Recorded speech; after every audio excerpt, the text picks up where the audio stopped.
Okay, we're going to get going now. So firstly, thank you for everyone for joining. So tonight's webinar is on how technology can differentiate and elevate your private practice. So I'm Andy Thomas and I'm director at PhysiQuip. And at PhysiQuip, we're a medical distribution company specializing in technology. And that's why this evening's webinar I'm really interested in, because we've got someone who's a customer of ours, who is physiotherapist and clinical director at Physiolistic, Angela Botta. So I'll introduce Angela shortly. But tonight's session, we're going to look more into how technology can have a real impact, both clinically, but also the financial aspect. So I'm very much looking forward to it. So Angela, thank you very much for speaking for us tonight, and I will pass over to you. Thank you, Andy, and thank you to PhysiQuip for giving me the opportunity to talk about something that I'm very passionate about, is how we can incorporate technology to get even better results for our patients. So we'll look through that and see how I've implemented it in our practice. So a little bit about me. I've been in MSK private physio for about 23 years now, so a long time. Originally South African, but most of my working career in the UK, so part of the furniture here now. As you can see, I wear a lot of different hats, but I still absolutely love my clinical time, and I'm passionate about it. And I love getting those wow moments. And I will say that technology really helps me get those wow moments. We have a busy clinic on the grounds of the Henley Rugby Club in Henley. We're a team of about 8 physiotherapists currently. We like to offer quite high-tech, elite level care, but we also value manual therapy and exercise a lot. So it's a combination of all three things. As you can see, we have a lot of tech as well, much more than other clinics. We often get asked, why are we so different? Because of all the tech and access to the tech our patients have. You know, we always looking at ways we can move things forwards and add things that can help us with our patient journeys. So you might say, well, why did we decide to invest in technology? I suppose it started out, I started to use a bit of technology and started to get really good results, and it made me really question. In the past, I used to think electrotherapy had little value, and you might say, well, why am I calling it technology and not electrotherapy? For me, electrotherapy is the old science. It has very negative connotations. Also, I think the science was old. We know it had limited depth of penetration, and the effects have now been proven that they weren't that great. Whereas with technology these days, it's definitely emerging. There's lots of science to prove how it can do things physiologically that we with our hands or exercise can't achieve, and there's growing evidence to support its use. So, you know, that's one of the reasons I always look at pushing the boundaries. As you know, we're in a caring profession. We want to help people as much as we can, as quickly as we can. We want to get them out of pain as quickly as we can. We want to get them back to doing what they love as quickly as we can. So how can we achieve that with just our hands and exercise? But there's more now. There's technology that can help us achieve and make physiological changes that we physically couldn't make. The other thing I look at is tech advancement. If you look at technology, so if you take, for example, if you look at mobile phones, if you remember 20 years ago, we had our Nokia brick of a phone. And if you look now at the smartphones we have, that technology has changed phenomenally in the last 20 years. But if we look at physiotherapy, if we had to really look closely, how much has it changed in the last 20 years? You know, if I look at myself, I can say definitely I am totally different in how I approach things and do things 20 years ago, but even 5 years ago. And technology has played a big part in that. And even you might say, well, are you just changing because there's gimmicks and things? No, actually the results and what I can achieve with the patient has moved on so much, even in 3 years for me. And I say that's one of the reasons for us looking at tech. The other big thing we find being in the private world is people want instant results. You know, Amazon delivers on the same day. So they have this mentality that everything's instant, even their body's healing. They can get better tomorrow.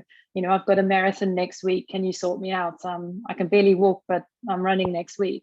So we have to be able to adapt and give treatments and things that enable us to get quicker results.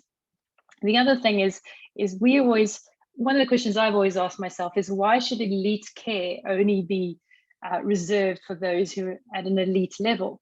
Why can't we bring that level of care that's available to anyone, every Joe Public, so that we can get similar results? Because just because you've got an Olympic Games isn't any different to you wanting to run a personal best in your marathon next week. So we try and bring that elite level service just available to anyone who wants it.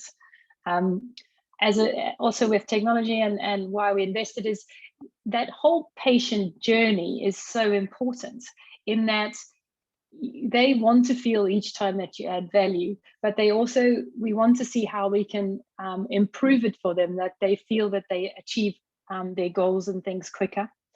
The other big thing I find, I don't know about other clinicians, is Dr. Google. Patients will look up things, read about latest tech, read how these people are having this treatment and that treatment, and come to you and say, well, do you have it? We try and make sure we have it if we know it definitely works. So Dr. Google isn't, definitely inspires me, and often patients often will introduce me to things that they've thought about, and I'll then research them. Another big thing for us is in a world where every young physio or therapist is opening up their own clinic around the corner, how do you become unique? What's your unique selling points? And technology can help you with that. And then lastly, how can you also make your business financially viable? By adding in different things that you can charge for, especially with technology, definitely helps improve your financial return. So if I have a look at how we look at things, like I said, you might think, well, are you just doing electrotherapy or technology on everyone? And that is not what we do. What we do is how do we combine our philosophy with treatment, is how do we combine manual therapy, exercise, and technology to get that accelerated and optimized recovery. So what's the perfect recipe? And every patient will be different. Some have a lot of tech, some have very little, some have more manual, some have more exercise. But for me, that's sort of the holy grail of what we're trying to do, is what is that perfect combination to get that perfect recovery for that patient. And so we're always looking at what other things can we add in to help us achieve that. We also obviously do lots of courses and things on manual therapy and exercise, and always trying to progress that too. So it's not just the technology side, but I think technology has made the most advancements in the last 20 years, and which is why we're looking more towards that at the moment. We also then look at the whole journey that we do with that patient, from when they're acute all the way to when they return to sport or return to whatever they're doing. So how can we add in all these things, implement technology to help us move through the progressions quicker? So the technology also for us needs to be versatile. It's no good it can just be used in one stage of that journey. It needs to be versatile, because then it obviously is more financially sustainable for a business as well. So this brings me on to obviously why we worked with PhysiQuip and Andy and his team, and we've now invested in two of their technologies, the Ultrasound and the PiezoWave 2. Now, we started working with Andy because, like you said in the beginning, they're quite innovative in the machines they have. They're forward thinking like us. What I would say is we get great support and training. So in the beginning, we had a lot of support when we're trialing these machines, and definitely the after sales care is also fantastic. So it's been great working with them. They're also supporting us on trying new things and doing things, and even evenings like this evening. Now you might ask yourself, because some of you might not be familiar with PiezoWave. So it's a focused shockwave, but it's unique in the focused shockwaves that I found anyway, in that it also has a linear probe. Because the limitation when I first looked at shockwave was I'm going to have to keep radial as well, because the focused only hits a small area. So I'm limited if I need to treat a muscle or a larger area, because it's a tiny little area it hits. But the PiezoWave 2 has overcome this with this linear probe. So it then spreads the focused waves over a bigger area. So that is really fantastic with the PiezoWave, and we use that a lot. So with the PiezoWave, we've had radial for 6-7 years, had really good results. but the limitations for me was it was only for a small subset of patients who walk through the door. It was for your chronic tendinopathies, and there were only certain things you could do. So we trialed a number of the focus shockwave machines, but what made us choose the PiezoWave was firstly that it's not just chronic tendinopathies. We use it for acute injuries, degenerative injuries, and we're given training and guidance as the best protocols for this from Physio as well. So it's also applicable in all stages of healing and rehab, making it very versatile, but also therefore financially viable for us. As I said, with radial working on chronic tendinopathies and very, very well, it was only being used once or a few times a day or whatever, once or twice a day. Whereas with the PiezoWave, we now actually have to have a booking system for it to make sure that it's not double booked. So there's a big difference in how many patients we can use it on. The other big thing for me is patient tolerance. I don't know how many of you have had radial yourself. It's not pleasant even if there's not much going on. It's quite, just a horrible feeling. And although PiezoWave, if there is pathology, feels horrible, it's much more tolerable because it's a smaller area. So that is a big role as well. And with radial as well, it does sound like a jackhammer, and you need to wear ear defenders. It's so loud and things. So we found that patients tolerated and liked the use of PiezoWave better as well. In terms of the diagnostic value, I don't think that should be underestimated, in that PiezoWave the focus shockwave only hurts on pathological or damaged tissue. So we use it a lot in the clinic if someone's struggling with pain, to actually see if this is the source of their pain. And you can't underestimate the value of being able to reproduce a patient's pain, particularly if they've gone around the houses and nobody else has been able to do that. Like I said as well, that the nice thing with the PiezoWave, as opposed to, which is with focus shockwave, as opposed to radial, is that with focus shockwave, you can also choose the depth that you want the waves to focus on. Whereas with radial, it sort of just hits one size fits all. And that allows us to be a lot more specific with our treatments.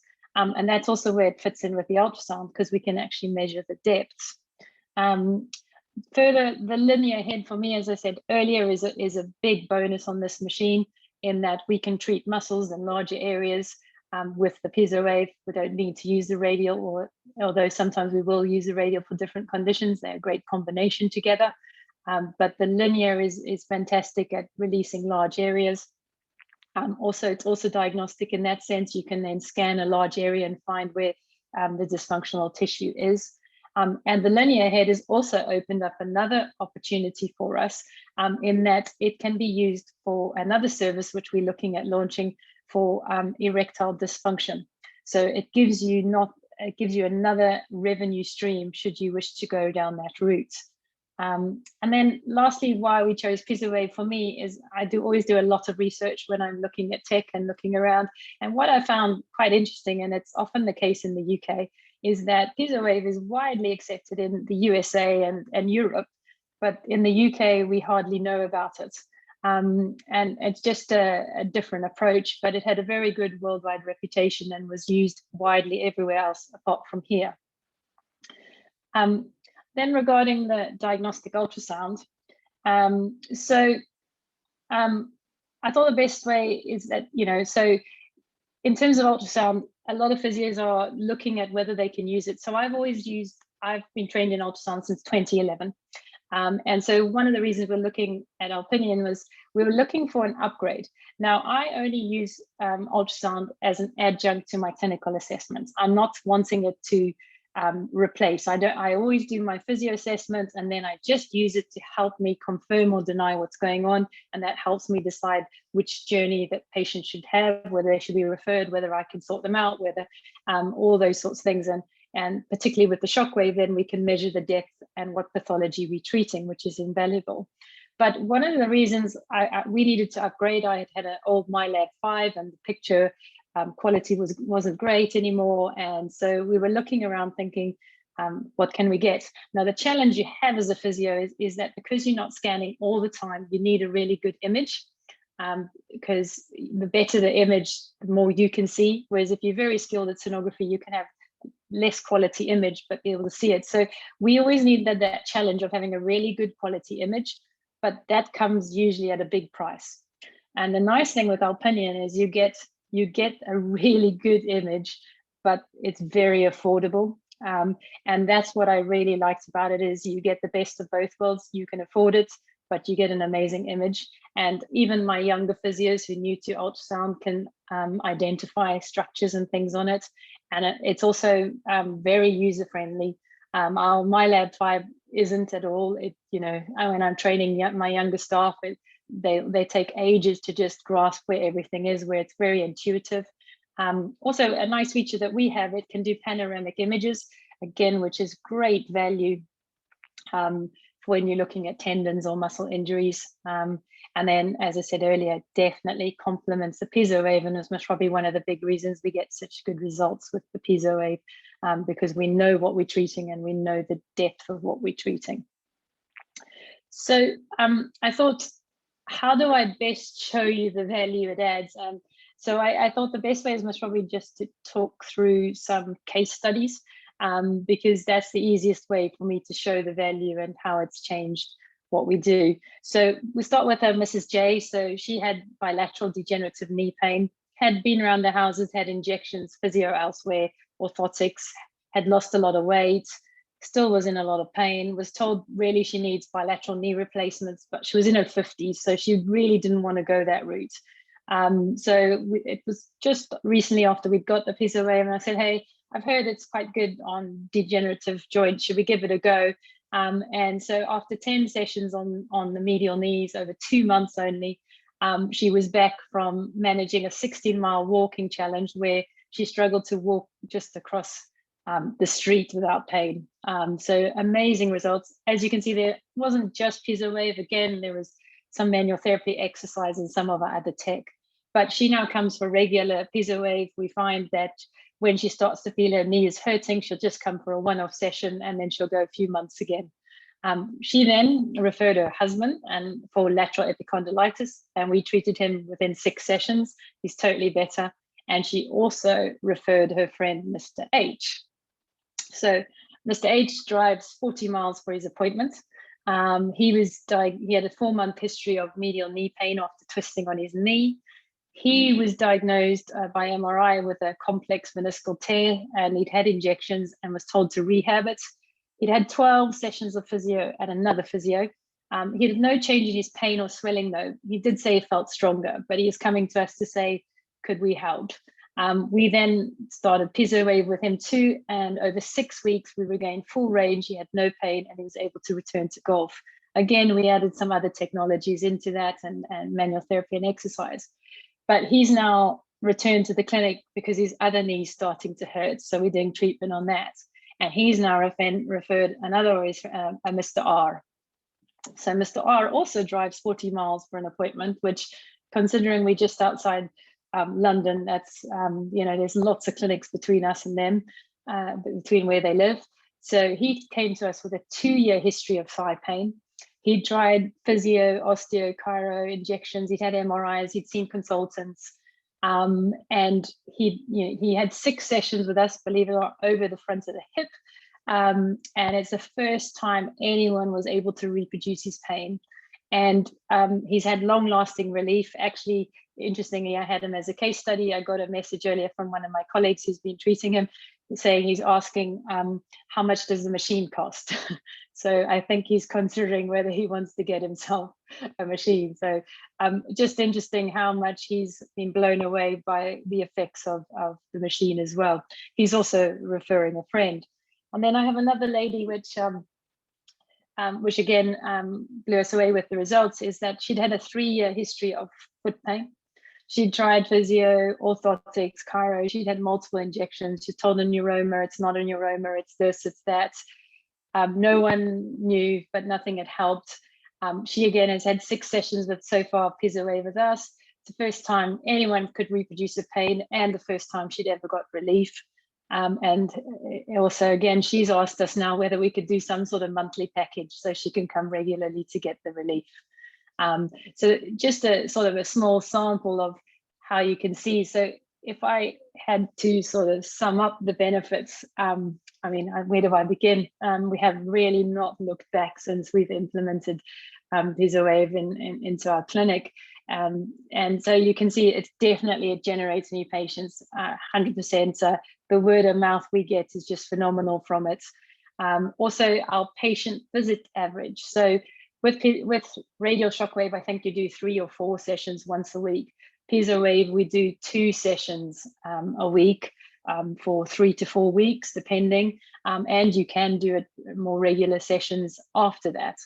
So our patient visit average has increased considerably as a clinic, which financially has, a big change for us. Also, we charge for using it each time on the patient. So you can imagine the revenue we get per patient has significantly increased. The other big thing for me, and when I was doing this presentation, it really made me reflect on it, is that we're now treating things that traditionally we would have had to refer to consultants or send for injections, but we're actually treating those now. So it's opened up quite a new area that we are able to treat. And so again, a different revenue stream then. And with both the PiezoWave and the ultrasound, I would say it's really allowed us to make a much more accurate diagnosis. Through the ultrasound, we are able to see what we're dealing with, but also being able to reproduce the pain with the PiezoWave. As I say, it's so valuable to be able to say the patient go, yes, that's my pain, and you know that you're hitting it. And it has great value in the private world to be able to do that. We also find with the ultrasound, we get much better patient compliance and satisfaction, because if they can see what's wrong, they're more likely to do their exercises and understand why they need to do it. And the same way, if we can reproduce the pain, they say, well, there must be something wrong, because we always show them on normal tissue, it doesn't hurt, and then we show them where it is. So their compliance is way higher. So we have people doing exactly what they're told, which is fantastic in the private world. Also, the PiezoWave is fantastic at instant pain relief. So although it's a little bit uncomfortable when we do it and we control the variables on that, usually they get up, and we're always looking for a change in their VAS score of at least 3 or 4 instantly. That's sort of our predictor. And we definitely find that. So again, you're getting instant results, which in private is invaluable. And then the other thing we get is patients are aware that not many clinics have these machines, and that we're giving them cutting edge technology. So they definitely feel that we're offering them high quality care. And again, that helps us have this unique selling point, and which is why people drive for 40 miles or more to come and have treatment with us. So as I say, we've definitely not looked back. And then I just thought I'd end on this. I found this quote and I thought it does sum up nicely, especially in physio. Technology makes what was once impossible possible. And I definitely feel in the physio world, we need to consider technology a lot more, because it is making things that we didn't think possible a lot more feasible and achievable with patients. Thank you very much for listening to all of that. Andy, I can hand over to you. Any questions? Yeah, perfect. That was great. That was really good. Thank you for putting that together. So before I go on to some of the questions that have been submitted, you mentioned something about different applications and that playing a key role for you in deciding on technology. How do you assess something like that? And what do you mean? And you say how? So in terms of like, do you have a specific, do they need to meet a certain criteria before you say we're going to take that on? Or is it just more in terms of looking at the revenue it may generate, or what are the criteria? It's a combination. I suppose what we look at is what percentage of patients it could possibly be used for. Because if it's going to gather dust most of the time, then it's not used. So we very much also want to use technology a lot. So if it can be used across the range, then it's obviously going to afford us much more value. If we have a machine that we can use less, then we have to look at charging a lot more. And then it often becomes that the patient doesn't want to use it because it costs more. So I think to answer your question it's a combination of both. If a machine can be used has more versatility, then we're more likely to go for it because we can justify the expense. If it didn't have the versatility, it would have to blow us away and get absolutely amazing results for us to consider it. Yeah, absolutely. And then you mentioned about ED and offering that from a urological standpoint. In terms of that, is that something which do you look for new avenues to move into depending on what the technology can provide, or what comes first in that instance? I mean, it's always like I suppose in the first sense, we're looking at what we can provide in a physiotherapy sense. But then once you have the technology, you're looking at, okay, you know, to be sustainable in today's world, you've got to keep evolving, and you've always got to look at new ways of generating revenue. And when obviously you guys introduced us to the fact that this is one of the options, we then consider it and think, does it fit in with what we do anyway? And it is very much for us, you know, we look at a holistic view, and ED fits into that holistic treatment of someone. So we definitely said, definitely that's worth us adding into. Obviously it's been COVID and various things, so it's not something we've pushed hard, and hopefully in the next year we'll build up the service. But I think you're silly not to consider if there are other revenue streams that you can adopt. You know, we have another technology, we're WinVac, which you're familiar with. We've also gone into the aesthetic sides because we have the machines and the technology sitting there and we're paying for it. So why wouldn't we look for non-patients that would also come, rather than just our traditional sort of pool of people that would come to us? Yeah, that makes sense. Just to clarify, ED is erectile dysfunction. Question that's came through there. Yeah. So I've got a question here from D. How have you found this beneficial in chronic regional pain syndrome? I haven't used it as much, although saying that we've been trialing it with 1 or 2 patients and trying to see. I haven't got a huge amount of experience, D, so I don't want to say definitely, but what I would say with PiezoWave is that it does bombard the senses a bit. So whether it might initially be too much, but what we have found, I had a lady who had chronic pain for 30 years and was in that whole chronic pain sort of, you know, she ticked every box, let's put it that way. And it was the first technology that we used for her that she'd ever had relief. And although we had short-lived relief, she in 30 years hadn't had relief. So, and we managed to increase her exercise tolerance and things like that, although we didn't totally get rid of it. So for me, I'd say I'd definitely be open to definitely trying it and seeing what results you get.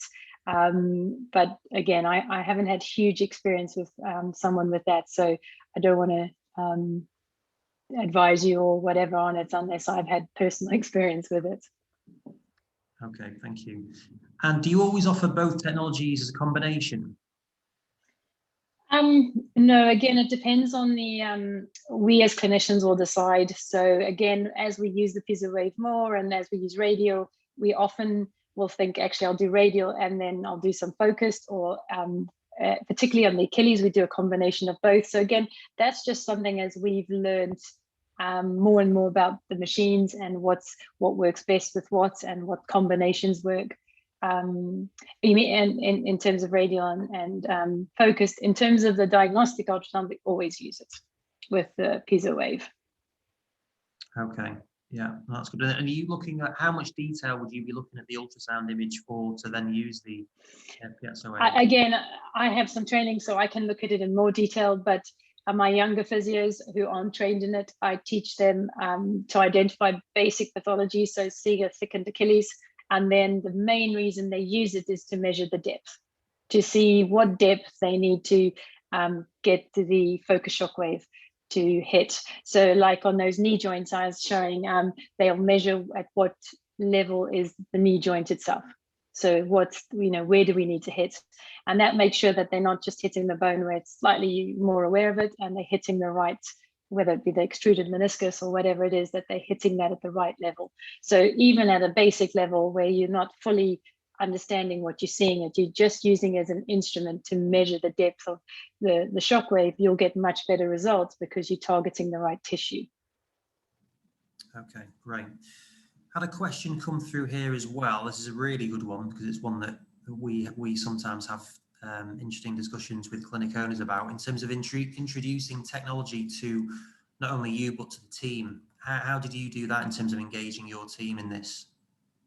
I'm quite lucky. I have a young dynamic team who are always open to try new things, but I think the key is them using it, seeing the benefits, them totally fully understanding the technology and when it's applicable and what it can do. I think you let us have a trial of it too, which was invaluable. They started to get results and they'd come to me and go, I just tried it with this and this is so much better and things like that. I think that helps. But you know, it depends on who you've got in your team. You're always going to have people who don't like technology. But what you've got to then show them the evidence, the research, and for me, the big thing is show them the changes in the patients. You know, just do 1 or 2 patients, or even the case studies like I've done today. They speak for themselves. You know, and as a physio, we all want to help patients. So if you're saying to them, look, it's going to help them and they're going to get there quicker, I can't see how physios aren't going to say, well, let me give it a try. Yeah, okay. And just following on from that one then, in terms of educating them on charging, sometimes that can be a difficult balancing act. How do you deal with that with your team? So we have this discussion with patients. We don't charge, as you know, so we don't charge a huge amount. We're based on a volume model rather than a one-off charge model. So our machine is in constant use. But what we say to our patients, look, we can take 2 approaches. We can take the traditional physio method, but it's going to take you 3 months to get where you want to go. Or we have this new technology and you'll get there in a month or 6 weeks. But it costs a bit more each time. And generally, we find most patients are wanting to take the shortcut, in inverted commas. That, you know, and we talk them when we give them both options. Also, we never say you have to do this. It's always an option. The same way, if we think they want to have an injection or go and see the consultants and consider an operation, we'll always give them that option. So it's never a push sale or anything. Often we will do the first treatments on us too, and just let them feel and see. And, you know, especially if they're not quite sure, then we will do that first treatment and just see how they respond. And usually because you get such a big response and change after the first, they're like, no, I definitely want to do more of that. Okay, thank you. And how long would a typical treatment session be using the technology? Again, it depends on, so it depends how many shocks and things you're going to administer and the frequency and things like that. But it's built in because we're always doing manual therapy. Always doing a bit of exercise and we're doing the piezo wave as well. So our sessions are half an hour and we manage to do that in half an hour. So a combination of it. So I'd say you're looking with the piezo wave is most probably like on a knee or something, it's most probably 5 to 10 minutes, depending on if you're going to do 4,000 shocks or 2,000 shocks. So, and again, the frequency depends as well. We'll make it shorter or longer, but we have enough time to do the other things too. It's not just a shockwave session, so to speak. Okay, great. And you mentioned in terms of consultants, I know you've got good relationships with consultants. How engaged do they get in terms of these treatments that you're offering? Some more than others. We are working with a hip surgeon, and we're doing it a lot. We're trialing it on labral tears and scarring post hip arthroscopies and things, and he's very pleased with the results we're getting. So we you know, trying different things with that. But you know, ultimately, a lot of the consultants are just happy that we get people better.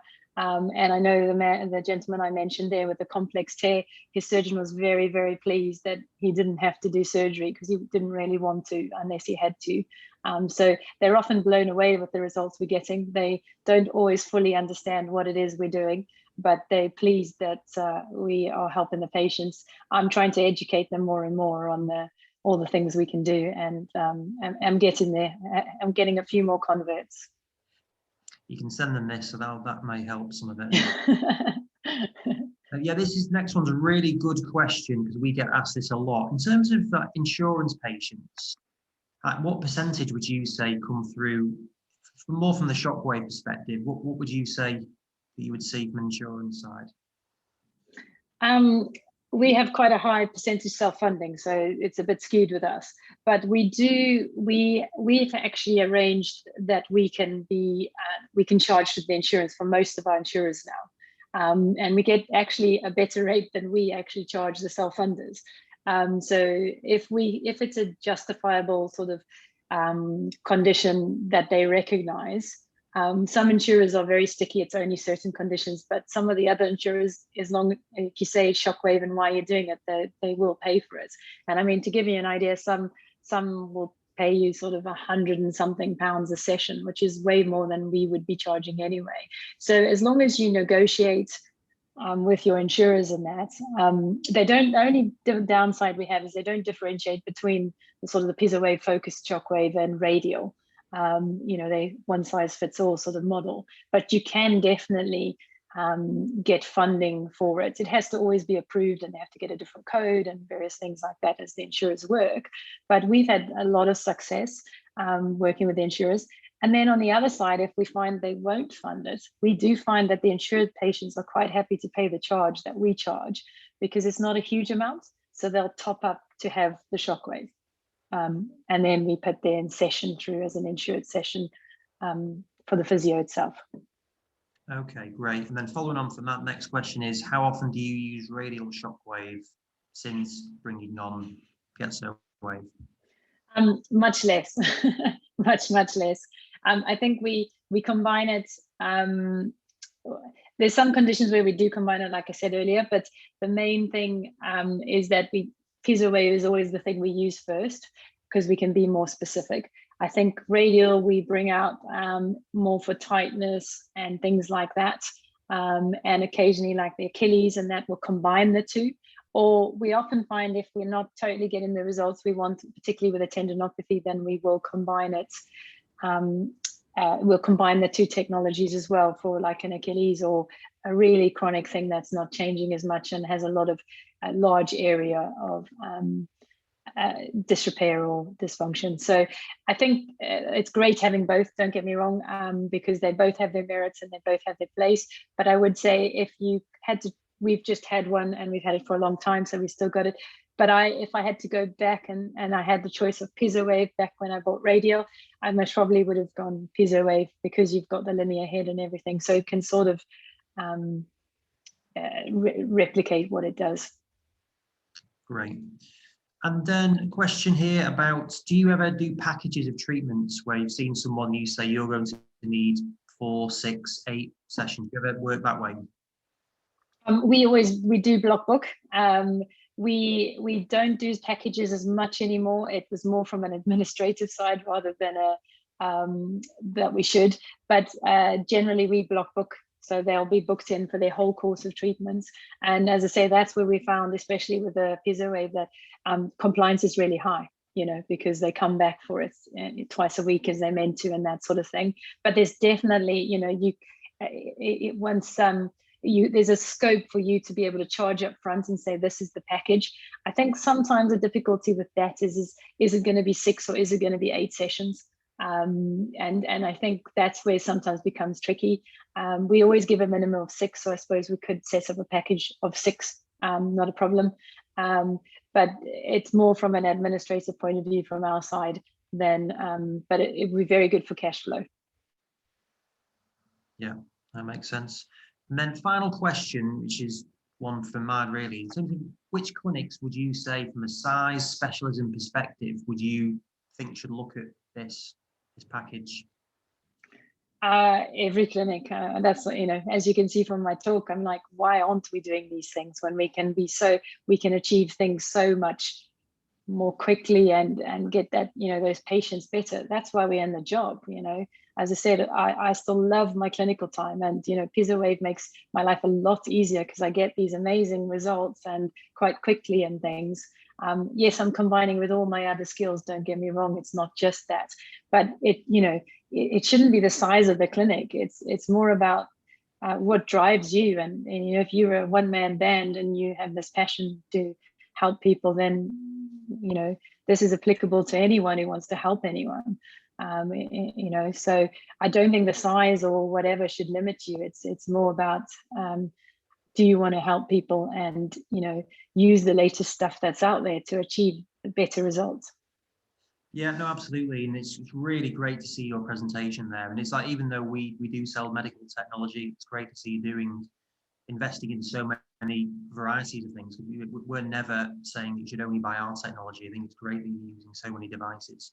And I think, albeit we're in a strange time at the moment, from my perspective, there's never been a better time to invest. There's bounce back loans, there's tax relief that are available now. So if anyone is interested in looking at these options, we're really here to help you with that. So yeah. And yeah, on that note, Andy, I mean, we lease our machines, as you know, and so it doesn't actually, you don't have to do that many sessions a month to cover the lease cost to break even on these things. So people always look at the overall cost, but don't look at it like that. Look at what are the monthly repayments that I have to cover.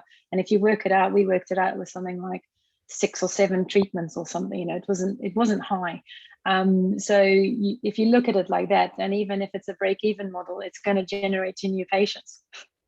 Yeah, no, absolutely. No, that really makes sense. No, well, Angela, thank you very much for your time on that. That was really good. If you can just flick to the next slide, then I will. Of course, I can. There we go. So the next session we're running in this area, so it's on the 14th of April between 5 and 6 p.m. and it's with Dr. Anders Brogard. So he was one of the first people that introduced us to the technology. He's based in Denmark and he's really in tune in terms of the research. So hopefully, Angela, you can join that one as well, and we'd love to get your feedback on that. But other than that, Angela, honestly, that was a great presentation. So thank you very much for giving your time before and during the session tonight. And thank you to everyone for joining, and have a great evening. Have a good evening.